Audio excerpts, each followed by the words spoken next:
सभी को जय माता दी। कक्षा 11 स्टेट सब्जेक्ट में मैं गिरीश सर सभी स्टूडेंट्स का अभिवादन कर रहा हूं। आज हम चैप्टर नंबर 2 में स्वाध्याय 2.2 के आगे के सवाल देखेंगे। तो बहुत सारे हमने सवाल सेक्शन डी में भी देखे। अब हम स्वाध्याय 2.2 के अंदर आगे के सवाल देखेंगे। तो इस प्रकार से दिए हैं।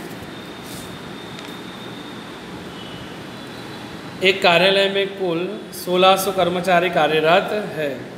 इन कर्मचारियों में से पुरुषों की संख्या स्त्रियों की संख्या की अपेक्षा कुल कर्मचारियों का 15% जितनी अधिक है।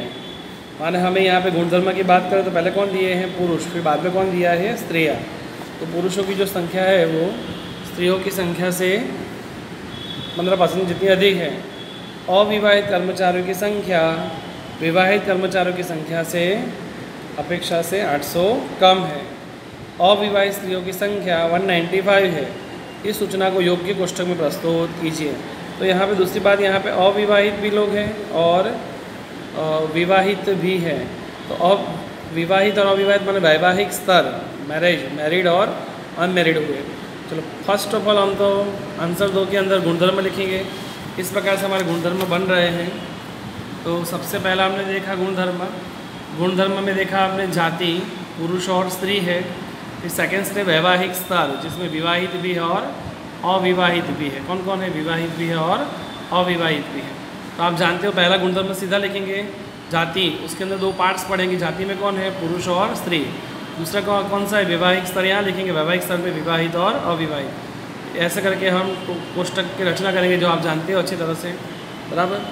फर्स्ट देखते हैं क्या लिखा है कि कुल 1600 कर्मचारी है। तो टोटल कुल और ये कुल जहाँ मिक्स होते हैं वहाँ लिखेंगे हम टोटल 1600 कर्मचारी। इन कर्मचारियों में पुरुषों की जो संख्या है वो स्त्रियों की संख्या की अपेक्षा 15% जितनी कैसी है? अधिक है। कौन किससे अधिक है? तो गणना दर्शाई है।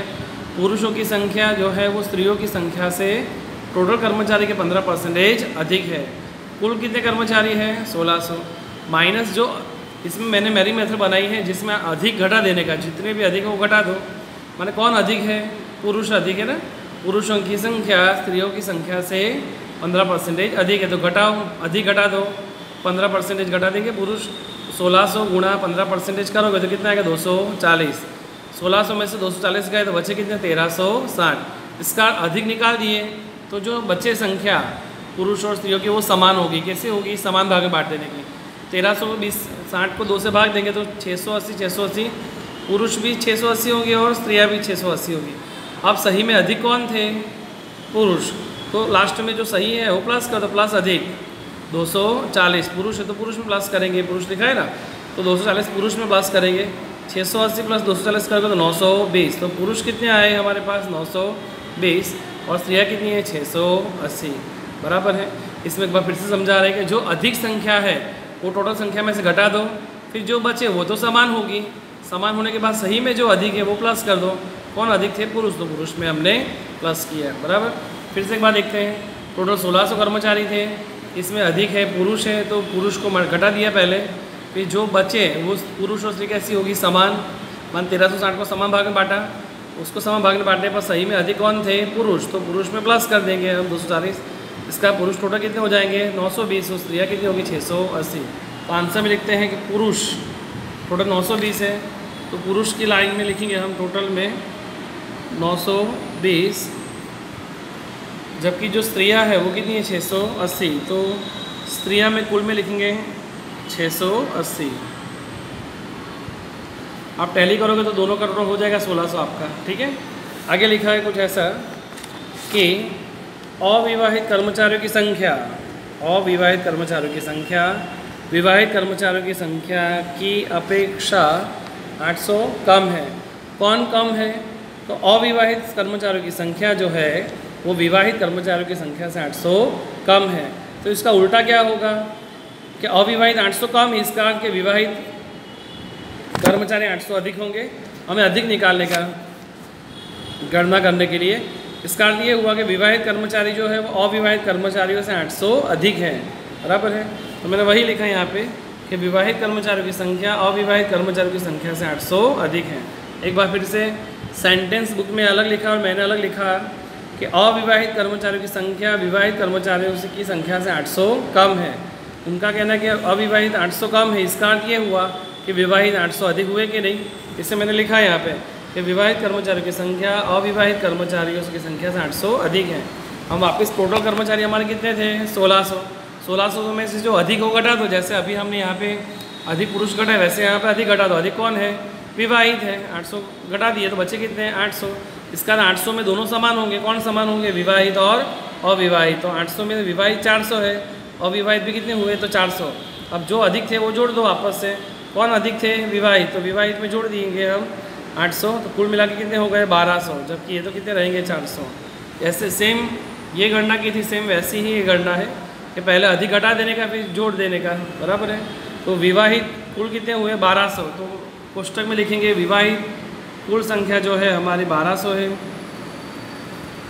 जबकि अविवाहित हमने गणना में देखा हमने अविवाहित कितने हैं? हो रहे 400। अविवाहित में हम टोटल लिखेंगे 400। तो हो गए 1200, 400, 1600 और यहाँ का टोटल भी 1600। आगे क्वेश्चन में कुछ लिखा है कि अविवाहित स्त्रियों की संख्या 195 थी। अविवाहित स्त्री, तो हम इसमें आते हैं स्त्री और उसमें भी अविवाहित, तो यहाँ मेल हो रहे स्त्रियाँ और अविवाहित। कितनी थी? 195। तो हम यहाँ लिखेंगे 195 इस प्रकार से। आगे लिखा है ऐसा कि इस सूचना को योग्य कोष्टक द्वारा प्रस्तुत कीजिए। अर्थात अब हमें कोई सूचना दी हुई नहीं है, हमें केवल इसके आधार पर ही आंसर सॉल्व करना है। तो हर एक स्टूडेंट्स अच्छी तरह से ध्यान दें कि हम इसे कैसे सॉल्व करेंगे। आपको जानते हो कि अगर हमें जहाँ 2 संख्या दी हो वहाँ हमें यहाँ पर तीसरी संख्या प्राप्त होगी, बराबर। जहाँ दो संख्या दी वहाँ से कौन सी संख्या प्राप्त होगी? तीसरी। देखो यहाँ पे 2 नई संख्या है तो ये नहीं प्राप्त हो सकती। यहाँ 2 संख्या प्राप्त है, इसका ये संख्या मुझे मिल सकती है। तो अगर ये संख्या मुझे ढूंढनी हो तो इन दोनों का टोटल ये होता है कि नहीं? माने पुरुष और स्त्री का टोटल करेंगे तो कुल आएगा। इसका कुल में से मैं स्त्री घटा दूँ तो बचे कौन होंगे? पुरुष। इसका अर्थ है कि 400 में से 195 घटा दो तो कितने आएंगे? 205। तो आपको लिखने का यहाँ पे 205, बराबर है। अब देखो यहाँ 2 संख्या है, ये संख्या मिलेगी, यहाँ पे भी 2 संख्या दी, ये भी संख्या मिल जाएगी, बराबर है। तो ये इनमें से संख्या घटाओ तो ये संख्या मिलेगी। 920 में से 205 घटाएंगे तो कितने आएंगे? 715। तो यहाँ पे आपको लिखने का 715। ये रकम हमें प्राप्त हुई। कैसे प्राप्त हुई? इनमें से घटा है तो ये रकम मिलेगी। ठीक वैसे ही ये रकम ढूंढनी हो तो इनमें से अविवाहित टोटल संख्या में तो अविवाहित घटाओ तो कौन से मिल जाएंगे? विवाहित मिल जाएंगे। 680 में से 195 गए तो कितने बचेंगे? 485। 485 बराबर 485। तो ये संख्या भी हमें यहाँ पे प्राप्त हो गई, बराबर। ये हमारा पूरा कोष्टक बना। अच्छा सवाल था और इम्पोर्टेंट भी सवाल था। आप सभी स्टूडेंट्स को ये सवाल तो करना ही है। इसके अलावा एक बहुत अच्छा सवाल हमें टेक्स्ट बुक में भी दिया हुआ है, तो सभी स्टूडेंट्स टेक्स्ट बुक का भी सवाल सॉल्व करेंगे। हम आपको 2 प्रकार के सवाल आज होमवर्क में दे रहे हैं। एक तो है उदाहरण नंबर 21, बराबर है। उदाहरण 21 जो ऐसा ही है, आप सॉल्व करना अच्छी तरह से, पूरा सॉल्व दिया हुआ ही है उन्होंने, उदाहरण 21 और यही सवाल। तो आप सभी स्टूडेंट्स होमवर्क के अंदर स्वाध्याय 2.2 में सवाल नंबर 2, बराबर सवाल नंबर 2 सॉल्व करोगे और क्या करोगे? उदाहरण 21। ओके, सभी को जय माता दी।